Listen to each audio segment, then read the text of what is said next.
I understand why you think that, because you generate a lot of money and you might be making great annual revenue, but let's look at the top 500 Fortune companies out there right now. Every single one of them knows exactly how much money they're going to get month after month. They know where it's coming from, relatively how much it's going to be, but you can't do that with a launch. All Fortune 500 companies do not rely on a launch model inside of their business. And if the most successful companies in the world are doing that, then why aren't you? And it's like, boom, like, oh my gosh, I'd never realized that before. Welcome to the Marketing Your Practice podcast, where we guide natural health and wellness experts through the pitfalls of marketing. Each episode, you'll learn simple, effective, easily actionable, and heart-centered marketing strategies. And here's your host, Angus Pyke. Good morning, good afternoon, and good evening, friends, and welcome to the Marketing Your Practice podcast. Today's guest is here to talk with us all about how to build a loyal tribe and to stand out on social media. He's been here with us before. I'm talking about Brandon Lucero. Now, Brandon is the founder of Sold with Video and the Video Forex effect. Now, Brandon's proven methodology helps to shift how online content is created and distributed by changing beliefs. We're going to talk a lot about this today as well. Now, this is all about helping us to reach more people, having greater impact, and of course, growing our brand. Brandon, welcome back to the show. Yeah, thank you for having me. I'm excited to be here. You have, as I mentioned on our previous episode, been influential in helping me really increase the impact and the reach that I've had, particularly with regards to the podcast in the early days of how we created our content, how we packaged it up into our mini clips, and then how we shared it from there as well. And then I've been able to stand upon your shoulders and help teach that to a lot of my community as well. And I've been watching you. I consume constantly and binge all of your content. As soon as I think you probably find as soon as Emily or anybody sends out an email that says, look, we're looking for a beta test group, I don't read any further than that. I just go, yes. So your work has been so profound for me as well, and you continue to be busy. So we're talking a lot today, or we want to talk a lot today about what's beyond the how-to video. But actually, let me take a step back. For those people that perhaps haven't listened to our first episode, don't know your background, can you give them a little bit of a what's brought you to now? Yeah, for sure. So, well, thank you for that nice introduction as well. And I'm glad that, I've been able to have that kind of impact on you, your business, and your students. That's why I do it. So yeah, I'll give the quick version of the story. Basically, I got started in business around 7 years ago. Really like 9, even 10 years ago, like when I was like in my early 20s. You know how it goes. It's just like you try a million things and nothing's really working, and you just don't know what you're doing. You're just trying to figure things out. You're throwing spaghetti against the wall. But I hit a moment where I thought I knew a lot about video, and everything I was doing was not working. And I'm like, I'm going to fall back into what I know. And I'm going to sell video. And so I started selling videos to real estate agents, like listing videos. And that's where the name Sold with Video, like sold a house, but like with video, came. And then from there, I started to get into like SEO and applying that to videos and learning how to grow on YouTube and video SEO and rank videos and all that stuff. And I offered that as a service. And then it was just kind of like a 4-year journey from that point to get to the direction we're at now, which is kind of like like a marketing company and learning video and how it plays into sales, not just getting exposure.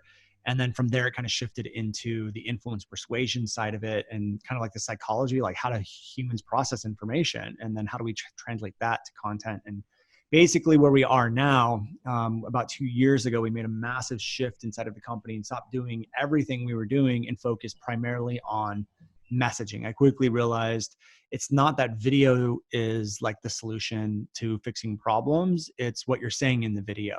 And it's much like a strategy. Like I can give 100 people the same webinar strategy, like 10 might be successful, and like another 20 might get some kind of result. That's all different results. And the reason why is because of what you're saying inside the strategy. And so we shifted. Our focus now is mainly just we're a messaging company, number one, we're a marketing company, number two, and then number three, we're a video company, but we treat video as the vehicle to get it out there. And in this like transformation, we just discovered, like how do people actually stand out? Like the people that are thriving online right now, why are they thriving online? What are they doing that they're not even aware of? And how do we make people aware of it and business owners aware of it so that they can lean into it and start to thrive as well? And so that's kind of my, 10-year journey in 3 minutes? I've from a 40 excuse me, from a 40,000 foot view, have experienced a lot of that journey. We were pretty early to the video game, and in the early days, just making a video was so new and different that, you know, it got views and interaction and engagement. And a lot of the content that I have created up until now, and that I've taught other health practitioners to create, that's been successful for them, is how to. And I talk about the concept of how can you create a video that gets your audience one step closer to the health outcome that they're looking at. And I've noticed over the last 24 months a trailing off of engagement with that kind of content. One, because the social media platforms are pushing it less there, but not new and different anymore. And when you started to introduce me to this concept of the thought reversal, I realized that there was another component, because to get our community well, not only are there different things that they need to be doing, the way they eat and move, but what needs to underpin a lot of that too is there needs to be a change in thought process, in beliefs first. You know, if we don't believe that the junk food is bad for us, if we don't believe that not getting enough sleep, those kind of things there too, beliefs is where it all kind of starts from. So you introduced me to this concept, and I'd really love for you to talk about this whole idea of the thought reversal. What are the ingredients of it, and how do we start to implement that as a part of our social media strategy? Yeah. So before we get into it, I have to kind of set the stage, like the context for what I'm about to go into, so that makes sense. The reason why how-to educational content is causing people to blend in and go unheard, is because it is a commodity, right? Like it's if you're teaching the same skills or the same things as someone else, it's relatively going to be 70% the same. Like we all have skills and zones of genius, but people have the same skills and zones of genius. So what happens is I call this the content circle of death. There's like a circle. Just imagine that if you're listening to this, you imagine a circle on the wall, and inside of that is your skills and your zone of genius. Now, if you're the first one to a space, and this is why it worked like 5 years ago, you're first one to a space and you're teaching, you're the only one teaching it. So that entire circle, that's your niche. The circle is your niche. The entire circle or the niche is listening to you. It's paying attention. You're gaining traction. But then the second you get competitor number 2 in there, the niche is literally split in half. And now what's happening, and then you get competitor 3 and 4 and 5. And what's happening is the niche, yes, it does grow, but it doesn't grow as fast as competitors are coming in. And when when all your content is a commodity, so you're teaching the same thing as person number A, B, C, D, you start to blend in. Now, people do thrive off how-to content, but the reason why they thrive is because they're doing stuff they're not aware of. They're connecting on a certain level. So like maybe, you know, I'm in a space and I reveal that I'm a father on a video, and there's other parents who are trying to learn these skills, and they choose me because they relate to me over everyone else because I'm a parent. And so what I'm saying is we have to look at like, what are these beliefs? What are these identities that people have? And how do we create content that reinforce those things so we can do it in combination with how-to educational content? And what this does is it allows us to operate outside what I call this content circle of death. It puts us in our own space. So one of the things that you talked about or just referenced was thought reversals. This is one of the video types that we can start to use. And what this does is this allows us to shift people's perspective. And so in my opinion, what how-to content does is it does give us authority. Like it shows people we kind of know what we're talking about. What thought reversals will do is actually give you that thought leadership status. And so the idea here is to shift people's perspective. So get them to look at a scenario from a different angle or a different view or a different lens. And what happens is people look at scenarios and they never think twice about it. They look at it from their one angle and they think that's the way it is. But then as soon as you shift them and you get them to look at it from a different angle, you literally shift their reality. And when you shift their reality, it's like mind-boggling to them. And then when you start to do that over and over and over again, you completely pull them out of that content circle of death. You're talking about and communicating stuff in a way they've never heard before. You're being different. You're being unique. The way I like to explain this is imagine there's a shape in the ground and it's the same shape of a 6 or a 9. But if you're on the north side of it, it may look like a 6. And if you're on the south side of it, it's going to look like a 9. And so you have two people, one sees a 6, one sees a 9. It's literally the same design. But what you're doing, if you're the person seeing the 9, what thought reversal videos do is they get everyone who sees the 6 to come over and see the 9. And when you do that, that's when people say like, you just blew my mind. I've never thought of it that way. Like, holy moly, like this is amazing. And so what we like to do is to start figuring out what these topics are going to be is two things. Three things. Number one, where I tell most people to start is to look at the industry norms that have been taught that you are recognizing are old, outdated, or not the best way, but are still being taught and people still think is normal because, quote unquote, that's the way it is, or that's the way it's always been. And so when you start to do this, you start to look at these industry norms that are not always the best way, and people just believe it's the best way because that's just the way it's always been. And you come in and say, nope. And you're able to shift the perspective. You're the thought leader because now you're the one changing the space. And this is really where thought leadership stems from. And this is what thought leaders for the longest time have been doing without people actually recognizing this is what they're doing. And so does all that make sense so far? Perfect. Because you help to create a lot of this content for many of the big influencers online. Could you give us an example of some thought reversal type sort of content that you have created for somebody? Yep, 100%. So I'll use a couple of mine at first. So in the online marketing space and content space, people have taught how-to educational content, kind of like what we were talking about today. How-to educational content is how you grow an audience online. And that's just been the way it's been, right? Like that's just, people believe it because they're like, okay, all these gurus have told me that this is the way it is, so it must be true.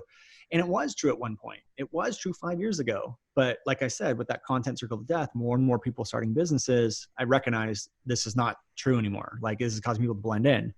So what I did is I actually created a video called How to Educational Content is Not the Way to Grow an Audience Fast Online. And what this allows me to do is to, number one, stop the scroll. Like I capture people's attention. They're just like, wait, what? What is this person saying? So you're being polarizing. You're standing on the edges. So you stand out. And now what I'm able to do is then come in and present, and I can go through the thought reversal formula. I'll go through it. So basically what I would do is I would start with the polarizing, headline and belief. And I would say, how-to content is not the best type of content. And then we move into a compassion piece because we're, disrupting someone's belief system. And it's not the easiest thing for them to take sometimes. And they tend to want to be defensive. So we want to be compassionate about it and just say, look, I understand why you think that. Everyone and all the gurus have been telling us for years that this is the best way to grow an audience. And then we move into the discredit where we show that the belief is flawed. So in this case, I would use a counterexample. I would say, well, let's look at Gary Vaynerchuk. He's grown the fastest out of anyone in the entrepreneur space, and he did it without a traditional educational how-to step-by-step video. And if he's grown the fastest and isn't using this, is this really the best type of content to grow the fastest online? Now what I did is I used Gary as the counterexample to get people to go like, oh my God. He's right. And then now once you kind of like obliterate that belief, you can take them any direction you want to go. So you would say, well, what does Gary do? And what do people like Grant Cardone? And you just start listing all these top people.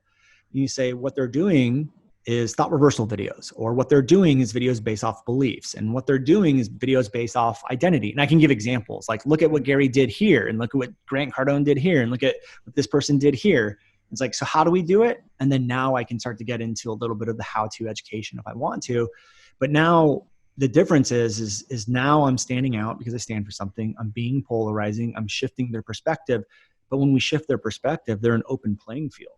You just demolish the belief. So now they're going to latch on to whatever you're telling them is the right way, as long as it makes sense in their mind. And if you truly do have the better way or the right way, then they're going to latch onto it like nothing you've ever seen before.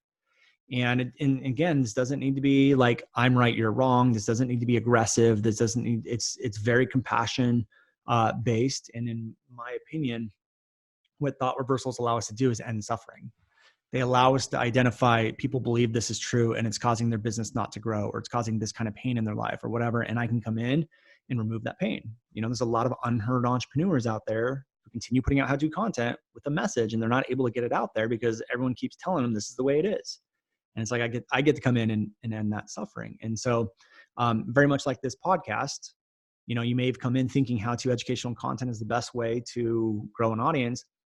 And without being aggressive, without saying you're right, I'm wrong, without even giving you a lot of how-to steps, I'm able to add an immense amount of value because I believe to my core that thought reversals and busting people out of these old beliefs is one of the most value adding transformational things you can do for anyone.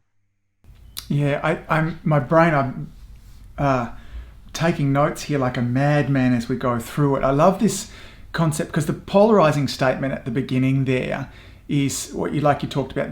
The job of that really is to stop the scroll. There's so much grey that tends to be in our social media screens, and then on our email, those kind of things. But where you follow it up, I think, is so clever because in psychology, when somebody hits us with a statement that might be different from our worldview, we have a choice to make, and it's either to make them wrong or to make me wrong. And 9 times out of 10, if I have that choice, I'm always going to make the other person wrong. We've really got these kind of monkey brains there. If we can follow that up with compassion, though, which helps to connect us, then I'm much more likely to continue on listening. And then after that, when we follow up with evidence, then I can see it's such a beautiful formula from there. Am I right, though, in saying, because often the way that when I'm doing a thought reversal type video, it's that introduction that follows that formula there that you have taught me. But then I find myself going into how to do it differently. So there's still an element of how to that I have as a part of it, but the setup is very different. And really what I'm telling them to do is how to change their beliefs, as opposed to, look, here's how you stretch your lower back, here's how you set up your computer, those kind of things there. It's the setup that is what has the impact of this style of video. Am I missing something there? No, it can be and just to be clear, we do have a couple different versions of how to do thought reversals, but obviously not to overwhelm people with too much information. I don't want to go into too many details of the different versions of it, but it more or less is another way to teach how-to content. But it's not about just teaching how-to content. It's about teaching a unique, new, different way that you've kind of created on your own.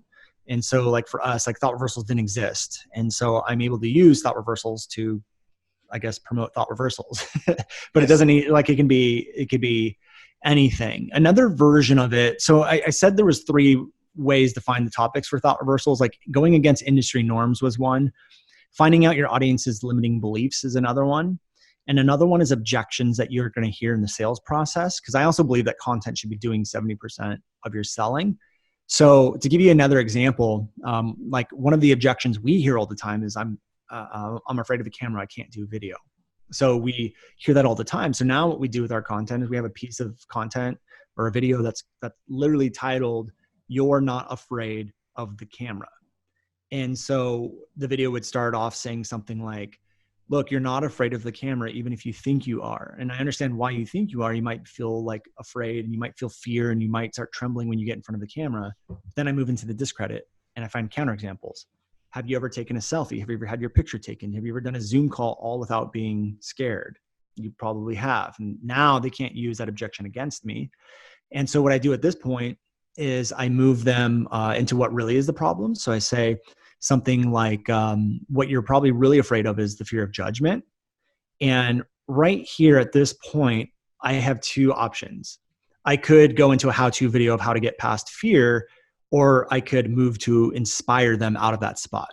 And this is a different version of thought reversal that we've been playing around with, which is kind of more or less an inspirational video, but it's still using specific language patterns to snap them out of that belief. So I would say things like, look, you probably haven't realized that's, you're always going to be judged no matter what you do. Wouldn't it be more worth it to be judged by doing the things that you love versus not doing anything at all? And have you ever thought about how selfish it is to let your fears stop you from helping people on this planet? And I just start moving the video in that way, where I'm not really teaching anything, but I'm trying to snap them out of that original belief that they have. So by the end of the video, they feel inspired. They feel like, I'm not afraid of the camera. I'm actually afraid of judgment, and I don't care. I'm going to do it anyways. And so that's a different type of thought reversal that didn't really teach anything, but still snap them out of the belief. So we have a couple different ways to do them now. So it doesn't always have to go into how-to educational if you don't want it to be. Can we talk a little more? When it comes to creating how-to content and being in front of the camera, I have a level of skill that it doesn't bother me all that much. Anyway, I know my content so well. I understand how to transform my audience from one place to the other. And I'm seeing the need for me to step up to the next level of creating content that's, for lack of a better term, motivational, a bit like you talked about there. And it seems so outside my wheelhouse to create that kind of content. I'm guessing that's not the first time that you've heard somebody say that with you, because you do this a lot.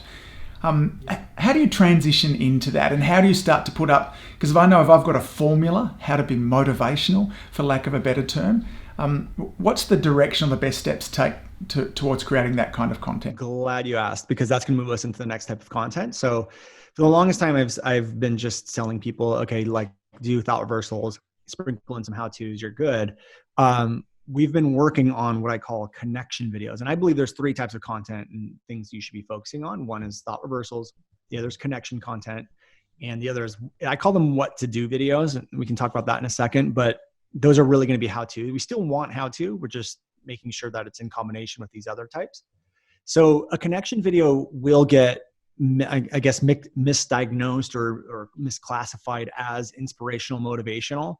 Because here's what happens is a lot of people will do something and they get a certain result. Like, people do an inspirational video and then they get a certain result and they go, oh, I got that result because I was inspirational. So they then tell their audience, you need to be inspirational. But the inspirational video was just the vehicle that released the actual thing that did the work, and they don't recognize that. And so what I'm telling people is motivational, inspirational videos by themselves don't actually build connection or build your business. But what they can do, if you're strategic about it, is release the things that will move people or connect with people. And so what we want to do is we want to look at, okay, thought reversals are based off of, let's use the 6 and the 9 analogy, where the person seeing the 9, thought reversals will take the person seeing the 6 and get them to see the 9. And then they can decide if they want to continue seeing the 9 or go back and see the 6. It's their choice. What connection videos or these motivational, inspirational videos will do is they'll start to rally up everyone who already sees the 9 with you and get them to rally up behind you. Like, yes, this is a 9. Yes, this is a 9. And so this is when we can start to create a movement. So what you really need to do is not just be motivational, inspirational, be like, you can do it. What we want to do is we want to look at, what are the beliefs that I have that I want to see in the world? What's the change that I want to see in the world that also the audience that I want already believes to be true as well? And then we basically just reinforce that belief. And this is what Gary Vaynerchuk is very good at doing. And so he looks at the identity, which is the entrepreneur, and he just reinforces the identity. And I'll give you an example here. The easiest place to get started is to look at your core values. Most people don't understand that your core values, like and the way you order them, are also your identities, and the identities that are the strongest. And most people don't, and I'll show you how this is true. So for me, my core values in order are family, business, integrity, and money. Those are my top 4 in that order. And the reason why money's in there is because you absolutely need money to run a business. And if you're a business owner and money's not one of your top values, you're going to have a massive problem trying to grow a business. So money's one of my top 4. But when it comes to my messaging and my content, I actually tend to leave money out of my business, even though it's not one of my core values that I bring into business. And the reason why is because it often gets misclassified as greed and different things like that. People just don't understand. So I'm like, I don't even want to tackle that. Now, when I look at my identities, I'm a father, I'm an entrepreneur, business owner, I'm a person of integrity. Those are my exact core values in the same order. Those are my identities. Now, if someone wrote a piece of content or a headline or a blog post or a video title that literally said integrity is the best trait an entrepreneur and a father can have, I'm going to click on that thing faster than anything I've ever clicked on online. Why? Because it literally reinforces 3 of my identities. And then if they start talking about, like, you know, if you're a father and an entrepreneur, you can have integrity, you can do this, you can raise your kids to be this, and you can raise, and we should teach our kids entrepreneurship. We should like, that would be kind of like a motivational video, so to speak, but all it's doing is reinforcing my identity. And now I'm connecting with that person based off of identity and beliefs. Does all that make sense? Yeah, perfect. And so much of that comes back to the foundation of all good messaging, which is really knowing your audience, isn't it? Getting clear around So are you beginning with? Can I make a distinction real quick? Yes. It's not, if you do this carefully, it's not even about knowing your audience. It's literally choosing who you want to be in your audience. Like Right. most people say, my audience doesn't this and that. And it's like, because you can literally handpick who is going to be in your audience based off the identities that you're putting in your content. Like if I talk about parents and entrepreneurship and reinforce those identities, I'm only going to get mostly parents and entrepreneurs in my audience. And so and the reason why you have to base it off your core values is because when you do it off your core values, you're building a business off of you in your identity and attracting the same people as you. And then you can speak to them on the same level because you're literally talking about yourself. Like the reason why my messaging is so strong is I literally talk about the exact struggles I go through. And since I've handpicked who's in my audience, it's the same thing they go through. Yeah. As I was about to try and articulate that before, I kind of realized, because one of the most magnetic things is authenticity. So if we're authentic, our audience sees that too. And so as opposed to what traditional marketing would talk about, just to reinforce this, which is find an audience who you're going to serve, get to know them really, really deeply, and then communicate in their language. You're actually doing it the other way around. You're saying, look, who am I? What does my business stand for? And who's the audience that I want to create that is with me? And then I'm going to go out and communicate that. That's the reverse of a lot of the way that it's taught. 100%. Yeah. Because what most people tell you to do is like survey your audience, create stuff that they want, create the programs that they want. It's easier to sell if you just know what they want. And then what you start creating is a bunch of stuff you don't want. And you start talking about a lot of stuff you don't want to talk about. And you let your audience dictate a message, and you have a very scattered message. And then you wonder why no one's listening or paying attention. And then you start to resent your business. And I know all this because I went through it. Like at the end of 2017, I was basically there. I was like, I hate talking about this stuff.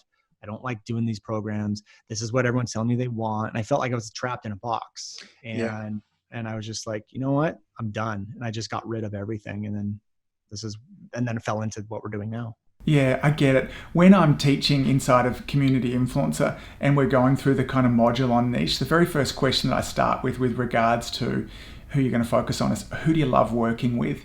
And I guess that might be some way that I've circumvented that just a little bit, so you don't end up filling your practice with a bunch of people who you might get great results with.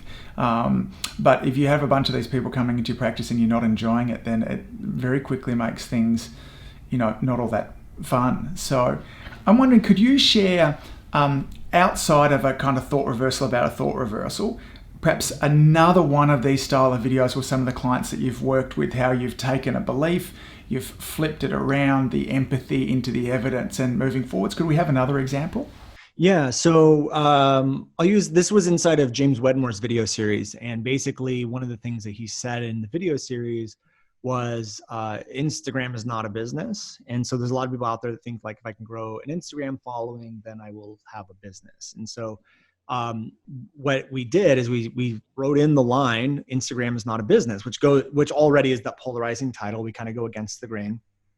And we say, I understand why you think that. It kind of makes sense that the more followers you have, the more opportunities you have for sales. But we would move into the discredit, and we would say something along the lines of, actually, let me give you a different one. Let's do a launch is not a business. So we ended up doing both inside the video series, but we said a launch is not a business. And most people think we'll grow an online business by launching. And so we say a launch is not a business. And we say, I understand why you think that, because you generate a lot of money and you might be making great annual revenue, but let's look at the top 500 Fortune companies out there right now. Every single one of them knows exactly how much money they're going to get month after month. They know where it's coming from, relatively how much it's going to be, but you can't do that with a launch. All Fortune 500 companies do not rely on a launch model inside of their business. And if the most successful companies in the world are doing that, then why aren't you? And it's like, boom, like, oh my gosh, I'd never realized that before. And so we would go that, and we said, so what do they have? Well, they have consistent revenue. They scale. How do we do that? Well, let's talk about that. And we kind of move into that. We just do that process over and over again. Another one would be working hard doesn't guarantee success. So a lot of people will say like hustle your face off and all that stuff. So what we would do is we would say working hard doesn't guarantee success. And so it's, again, polarizing. Then we move into compassion. I understand why you think that. Everyone and their mom is talking about like work until your eyeballs bleed, hustle your face off. But let me ask you this. Does everyone who work hard become successful? No. And in fact, you could work your ass off and have nothing to show for it. And so what we did there is what I call chunking up. What I did is I took the belief and I applied it to everyone or all the time. Is this true for everyone? Does everyone who work hard become successful? No. And then the other way to do it is all the time. Is this always true? And you just apply it to being true 100% of the time. What we have found is that unless something's true 100% of the time, it's automatically going to be classified as a belief. And at least as far as where we operate from with content. And when we operate that way, all we need to do is just chunk up every time, and it's always going to be flawed. And so chunking up, it's a very easy way. So chunking up and counterexamples are my two easiest favorite ways to do the discredit for anything. But as soon as I discredit, I then move into what does every successful, if working hard isn't what guarantees success, what does every successful person have? Well, they have confidence. Can you find me any successful person that didn't believe in themselves? No. Or I could go in, I can take them any direction I want. I could say, what did every successful person have? Well, they all had the right mindset. Can you find me any person who didn't have the right mindset? And then I can go, what did they all have? Well, they all had a right mentor. Can you find me any successful person who didn't have a mentor? And then it's like, so how do you find the right mentor? And then blah, blah, blah, blah. How do you get the right mindset? Blah, blah, blah. How do you get the right how do you get confidence? And I can just literally take it any way that I want to go. So yeah, is that helpful? Perfect. Brent, does this kind of content with the polarizing statement at the start there, do you tend to see more negative comments down beneath if people are interacting with it, as well as, really attracting people? Does it repel and kind of get the haters going also?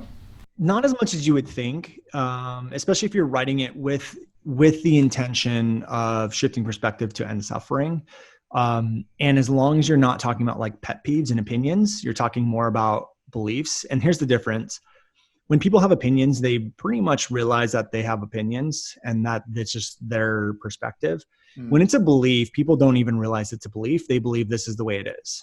And that's kind of like the easiest way to understand the difference between it. But yeah, every once in a while you'll get people commenting on things. And here's what's really funny is when you lay down the new way or the old way or whatever, that still is a belief. It's your belief, right? And everything's based off beliefs. Like I want people to understand beliefs aren't bad. Like what I'm saying is we all have beliefs, we all need beliefs, but let's just have the beliefs that actually benefit us and better our lives. And let's get rid of the beliefs that cause suffering, and let's get rid of the beliefs that cause suffering for our audience. So when I lay down the new way, every once in a while, you'll get people poking holes at your belief also, which they're able to do using the same language patterns that you're using, because it is the belief, so you'll get that every once in a while, but most of the time you get a lot of like really positive things like my mind's just been blown. Never thought of it that way. You get a lot of shares, reactions, and this will typically be your most engaging content you've ever created. Yeah, terrific. It's, I'd love to. I've seen a couple of those videos from James that you talked about before. I want to take a sidestep here for a moment. There's a question that I've been wanting to ask you for a long time. I'm fascinated by a lot of what you do because you are incredibly intelligent, articulate, you're methodical in the way that you pick things down. And in one way that some of our listeners might be thinking of, what a very analytical mind that you have. And then on the other side of things too, you're one of the most woo-woo people that I have ever met also. And somewhere, and I can't even think where it was, am I right that there was once a time that you nearly won the lotto? Yeah. Yes. Can you? It's one of my favorite stories, and I wanted to ask if you would share it here with us again today. It's a neat story, then I've got some other questions to ask afterwards. Yeah, of course. So, and I am very woo-woo and down the rabbit hole. And actually a lot of like the methods that I talk about come from like just ancient spiritual wisdom and how reality is created and a lot of that stuff. So I love talking about this stuff. So obviously one of the things I believe in is manifestation, and I believe we're always manifesting. It's not like something you do 15 minutes a day and then you're good to go. It's like, what are you putting out all the time? So, I was sitting in school. I hate like school. Like I like learning, but I hated college. Mainly because I was an art history major or an art major, and they made me do art history, and it was so boring. But anyways, I was sitting there one day and I'm like, I don't want to be here. I don't want, I'm done. But it was also at the same time, I knew I was going to be a millionaire. Like I've just known since I was a kid. I'm like, I'm going to be a business owner. I remember in 6th grade, they asked us like, what do you want to do when you grow up? And everyone went to the room and I said, I'm going to be the boss. I'm going to own a business. And so sitting there, I'm like, you know what? I am going to be a millionaire and I'm going to do it by winning the lottery, and I'm going to win the lottery right now. And I was so convicted. I was so convinced that I'm like, it's happening. I just knew it to my core, to my gut, that I'm like, I'm winning the lottery and I'm doing it right now. And I said, okay, I'm going to get in tune with myself and I'm just going to let the first numbers that pop into my head, I'm going to quiet the mind. That's what I'm going to do. So I write down these numbers, boom, boom, boom, boom, boom. I think it was 5 and then like one Powerball number or something like that. So I go and I write the 6 numbers total, write them down. I'm driving home, stop at a liquor store, and I write down the numbers, and I'm writing them down. And then there was 2 numbers that were like right next to each other. So it was like 28, 29 or something like that. And I was like, there's no way they're going to pick consecutive numbers like that. Like it's all random, so it doesn't even matter. But so I was like, I changed one of the numbers, and because it was consecutive. And so there's a party going on at my house, and then I'm on the website refreshing the page, and the numbers come out, and the first one is a match. I'm like, yeah, of course it's a match. The second one, boom, it's a match. I'm like, yeah, of course it's a match. Third one, boom, it's a match. And then it's like, yeah, I'm winning the lottery. And the fourth one wasn't a match, but had I kept the number the same, it would have been a complete match. Oh. And so all said and done, there's 6 numbers total. So there's 5 and then the Powerball. I actually missed the Powerball, but I had all 5 of the first numbers perfectly picked if I would have just stayed with my numbers, and I would have won like $150,000 or something like that. And so I ended up getting like, I think it was like 4 out of 6, and I ended up winning like $150 or something like that, around there. But yeah, I was like sitting there and I was just like, it was just, I can't explain it other than I just knew to my core that this was going to happen. And then had I just stuck with what I wrote down, I would have won like $150,000 or, something in that range. Profound. I think of that story often. I don't know that it pops into my mind all the time, and I think about it and went, I must ask Brandon about that at some stage. Lots of the content that you've just touched on now, we've talked about 3 different kinds of videos, from thought reversals, connections, or how to, what your firms do, what to do next, and the different frameworks in there. You're a wonderful teacher at breaking these things down and putting them into a recipe. You have another course which is coming up shortly, again, the Forex effect, where you're going to be teaching a lot of that. Could you share a little bit with our listeners about what that is, and then who it might be right for, and then of course to who it's not a good fit for as well? Sure. Yeah. So the video Forex effect is our methodology about how to create all of this. Like how do we create the how-to, what to do videos, the connection videos, the thought reversals, what are great topics, and really like pulling it out. One of the things that we're really like kind of lean in on is knowing the content needs to create demand for what you're going to sell. And because it's content marketing, and marketing is supposed to bring you an ROI, and not a lot of people focus on that. So what we do is we really look at your offer in your program, and we start to craft what that even looks like. How do we position it? And then how do we make it unique? Because I'm just a huge believer that you have to have something unique. Like you can't be a YouTube expert teaching YouTube. You have to have your own proprietary process of how to use YouTube, which then makes you unique. No one else can teach it. So we kind of like break that down. And then how do we create the content that creates demand for that unique thing? But we broke it down into 4 pillars. So pillar number 1 is that North Star. So how do we create the offer, the position, the unique solution, so that we know where to create content from? Next step is actually how do we create the content? So how do we actually pull it apart? How do we use language patterns? What are the frameworks for the videos so that they're effective? They have the right titles, all of that type of stuff. The next pillar is what we call the synergistic strategy. And the synergistic strategy is like, okay, let's not just use one platform. How do we use multiple platforms with the same videos? Like we don't really need to like repurpose too much. It's the same content, so to speak, but how do we distribute it? So if someone sees like, a connection video on Instagram, then they're over on Facebook, we can make sure they're seeing a thought reversal. It's about getting the right message to the right person at the right time. And we can literally control what video they're seeing, when they're seeing it, how they're seeing it, and making, regardless of what platform they're on, Facebook or Instagram. And so that's a synergistic strategy. And this also allows us to get instant traction, which is why I love it so much, because we can run like a video view campaign. And for every dollar we spend, we get 100 targeted views. Like, it's unbelievable. And the last pillar is, and that then gets more into the nitty gritty of like, how do you actually make a video? And so this is what freaks a lot of people out. And so we have a lot of really cool workflows and processes of creating content. So it's very easy and effortless for you, the entrepreneur. And in fact, one of the changes we're making to our process of creating content is we're starting to realize like these polished professional videos are not as effective as something you can record with your phone. Yes. And so a lot of our stuff that's like more behind the scenes, real authentic, does a lot better. So like right now we're doing a podcast interview. A really good piece of content would have been for me to set up a tripod and just film myself recording this with you and pulling out these like 5-minute little chunks. I'm like, wow, that was a great thought reversal. Let me just turn that into a piece of content and I'm good to go. You know, we're creating content all the time already. Sometimes we just need to document it.